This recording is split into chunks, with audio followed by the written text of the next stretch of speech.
ఉచితాలు రాను రాను ఏ దిశగా వెళ్తున్నాయో చెప్పే డిమాండ్ ఇది. ప్రతి నెల పేదలకు 2 బాటిళ్ల ఉచిత మద్యం ఇవ్వాలని కర్ణాటక అసెంబ్లీలో జేడీఎస్ ఎమ్మెల్యే కృష్ణప్ప డిమాండ్ చేశారు. మహిళలకు నెలకు 2,000 ఇస్తున్నారు. ఉచిత విద్యుత్, ఉచిత బియ్యం లాంటివి కూడా ఇస్తున్నారు.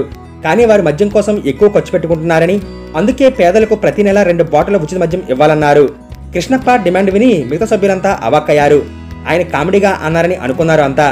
కానీ కృష్ణప్ప తమ డిమాండ్ సీరియస్ అని తేల్చేశారు. దీంతో అధికార కాంగ్రెస్ పార్టీ నేతలు కౌంటర్ ఇచ్చారు. ఎన్నికల్లో మీ పార్టీ పోటీ చేసి గెలిచి అధికారంలోకి వచ్చిన తర్వాత అలాగే చేయండి అని చెప్పి కూర్చోబెట్టారు. కృష్ణప్ప డిమాండ్ తాగుబోతుల్ని ఆకట్టుకుంటుంది. అందులో ఎలాంటి సందేహం లేదు.